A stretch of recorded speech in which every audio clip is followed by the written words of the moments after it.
लेकिन अम्मी ऐसा कब तक चलेगा? भागी नहीं थी अब्बू, मैं ऐसा कभी नहीं कर सकती। तुम्हारा बाप बिस्तर मर्ग पे पड़ा। अस्सलाम वालेकुम नाजरीन, आज मैं ड्रामा सीरियल सुकून की 14 एपिसोड के रिव्यू के साथ आपकी खिदमत में हाजिर हूँ, जो कि बहुत ही इमोशनल थी। उसको देख के तो मेरी आंखों में भी आंसू आ गए।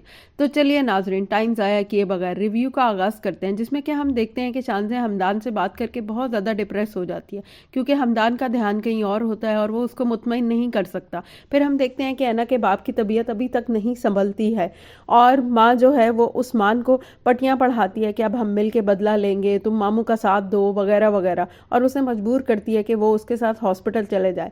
इधर हम देखते हैं कि ऐना जो है वो उससे रिक्वेस्ट करती है हमदान से कि वो आखिरी बार अपने बाप से बात करना चाहती है और उसको सही बताना चाहती है, और वो मान जाता है। वो उसको ले आता है और वो जब वो हॉस्पिटल पहुंचती है तो ना सिर्फ उसका बाप बल्कि उसकी माँ भी उसको धुतकार देती है और उसे कहती है कि तुम अब यहाँ क्या लेने आई हो, तुम यहाँ से चली जाओ, अब हमारा तुम्हारे से कोई रिश्ता नहीं, तुम हमारे लिए मर चुकी हो। तो क्या नाजरीन, कमेंट्स करके ज़रूर बताइएगा, क्या वाकई ऐना अब उनके लिए मर चुकी है? क्या उसके माँ बाप का रिश्ता उससे ख़त्म हो चुका है? क्या उसके इस कदम ने उसको बर्बाद कर दिया है, और उसकी बर्बादी का कौन जिम्मेदार है? प्लीज़ कमेंट्स करके ज़रूर बताइएगा।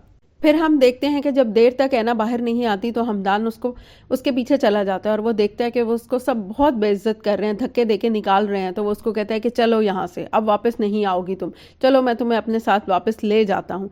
तो चलिए नाजरीन, कोई तो है जो उसका साथ दे रहा है या उसको इज्जत दे रहा है। फिर हम देखते हैं कि हमदान फिर शानज़े से बात करता है, अपने रवैये का एक्सक्यूज़ करना चाहता है, और शानज़े उसको कहती है कि शादी तो आपकी होनी चाहिए थी, रज़ा तो अभी छोटा है। तो वो एकदम से उसके मुंह से निकल जाता है बेख्याली में कि मेरी तो हो चुकी। वो बहुत हैरान होती है और कहती है कि आपने ये क्या बोला है? एक लम्हे के लिए तो मैं डर गई। और वो बात संभालने के लिए कहता है कि तुम्हें पता है कि मेरी शादी तो मेरे काम से हो चुकी है। फिर हम देखते हैं कि हमदान ऐना को लेके वापस आ जाता है और वो बिल्कुल तहे दामन होकर लौटती है। आयमा जो है वो बहुत ज़्यादा परेशान होती है, वो उसका साथ देना चाहती है लेकिन उसकी कोई नहीं सुनता। फिर हम देखते हैं कि उस्मान की माँ उसको पटियाँ और पढ़ाती है और ये कहती है कि अब हम जो है ना ये आबदा बेगम से और उसकी बेटियों से बदला लेंगे और बदला लेने का वक्त आ गया है। अगर आयमा ने उसको शय दी थी तो अब हम आयमा से ही बदला लेंगे। तो उस्मान बड़ा हैरान होकर कहता है कि मेरा दिल चाहता है कि मैं इसको कत्ल कर दूं। तो वो कहती है मारने के और भी तरीके होते हैं, ज़रूरी नहीं है कि किसी की जान ली जाए।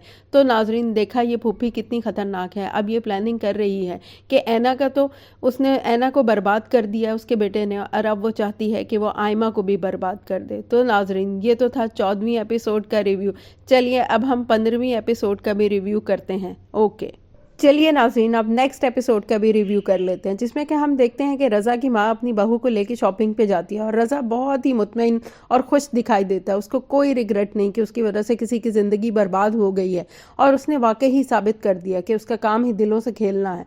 वापसी पे हम देखते हैं कि हमदान और ऐना चाय पीने के लिए रुकते हैं, तो वो रिक्वेस्ट करती है कि वो एक दफ़ा रज़ा से ज़रूर मिलना चाहती है और वो उससे पूछना चाहती है कि उसने उसके साथ ऐसा क्यों किया। फिर हम देखते हैं कि हमदान उसको कुछ कह तो नहीं सकता, लेकिन उसके दिली जज्बात जो है वो अया हो जाते हैं और वो ख्यालों में ही उसको बहुत ज़्यादा डांटता है और कहता है कि ये गलती तुम्हारी है, उसकी नहीं है। लड़कियां क्यों इतनी सस्ती होती हैं कि किसी के कहने में झांसे में आ जाती हैं, और उसके कहने पे वो आ भी गई और अपना घर छोड़कर क्यों आ जाती हैं। इसलिए इसमें रज़ा का कोई कसूर नहीं, वो तो है ही ऐसा है। तुमने क्यों अपनी इज्जत बर्बाद कर दी और तुम क्यों अपना घर छोड़ कर आ गई। फिर हम देखते हैं कि हमदान जो है वो रज़ा की मंगनी में जाता है, लेकिन वहाँ पे भी वो खोया खोया रहता है और वहाँ पे शानज़े उसकी अटेंशन हासिल करना चाहती है, लेकिन वो देखती है कि वो किसी बात का सही तरह से जवाब नहीं दे रहा। फिर वो उसके साथ तस्वीर खिंचवाना चाहती है और वो उसको कहता है मैं अभी आता हूँ, क्योंकि हम देखते हैं कि वो जिस्मानी तौर पे तो वहाँ मौजूद है लेकिन ज़हनी तौर पे कहीं और ही है। इधर हम देखते हैं कि हॉस्पिटल में फुप्पो अभी तक जो है वो तीनियाँ लगा रही है और फिर अपने भाई को कहती है कि खुदा का शुक्र है कि तुम्हारी जान बच गई है, अब तुम्हें चाहिए कि अब तुम अपना दूसरा फ़र्ज़ भी अदा कर दो। तो वो बहुत हैरान होता है और कहता है कि अब कौन मेरी बेटी से शादी करेगा।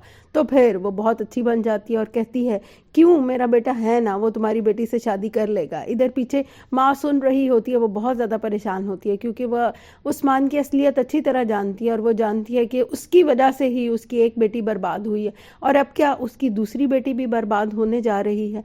लेकिन फुप्पी जो है वो उसके बाप को कन्विंस कर ही लेती है कि उस्मान बहुत अच्छा है और अपने ही ہی اپنوں کے کام آتے ہیں، اس لیے تم جیسے ہی گھر جاؤ گے تو پھر ہم عثمان اور آئمہ کا نکاح کر دیں گے۔ تو ناظرین، کیا یہ آئمہ کے ساتھ زیادتی نہیں ہے؟ پہلے اینا عثمان کی وجہ سے برباد ہوئی اور اب آئمہ کی باری ہے، کیا ساری قربانیاں بیٹیوں نے ہی دینی ہوتی ہیں؟ تو ناظرین، اسی بات پہ اس قسط کا اختتام ہو جاتا ہے۔ اب نیکسٹ پرومو کا بھی ریویو کر لیتے ہیں، جس میں ہم دیکھتے ہیں کہ اینا کو یاد آتا ہے کہ جب اس کا باپ کہتا تھا کہ جب باپ گھر سے باہر جاتا ہے تو اپنی عزت اور غیرت گھر میں موجود اپنی بیوی اور بیٹیوں کے قدموں میں رکھ جاتا ہے۔ اس نے ہی اب اپنے باپ کی عزت رکھنی ہوتی ہے اور اسے بہت زیادہ دکھ اور افسوس ہو رہا ہوتا ہے۔ پھر ہم دیکھتے ہیں کہ آئمہ جو ہے وہ اس فیصلے پہ خوش نہیں ہوتی اور یہ کہتی ہے کہ باپ ہی اپنی اولاد کو دنیا کی سختیوں سے بچاتا ہے، اس طرح سے بے اعتبار نہیں کرتا جس طرح سے میرے باپ نے مجھے اور اینا کو کر دیا ہے۔ اور پھر ہم دیکھتے ہیں کہ عثمان جو ہے وہ آئمہ سے شادی کرنے سے انکار کر دیتا ہے، اور لیکن اس کی ماں اس کو ہر حال میں منانا چاہتی ہے اور وہ یہی چاہتی ہے کہ اب وہ اپنا بدلہ آئمہ سے لے۔ لیکن پھر ہم دیکھتے ہیں کہ باپ بیچارہ اتنا مجبور ہو جاتا ہے کہ وہ کہتا ہے کہ میں نہ تو اپنی رائے دے سکتا ہوں اور نہ ہی فیصلہ کر سکتا ہوں۔ تو ناظرین، یہ تو تھا نیکسٹ پرومو کا ریویو، یقیناً آپ کو بہت پسند آیا ہوگا۔ پلیز لائک کر دیا کریں، سبسکرائب کریں اور شیئر کر دیا کریں۔ اچھا ناظرین، اب میں چلتی ہوں، دعاؤں میں یاد رکھیے گا، پھر انشاءاللہ نیکسٹ ایپیسوڈ کے ریویو کے ساتھ آپ کی خدمت میں حاضر ہوں گی۔ اللہ حافظ۔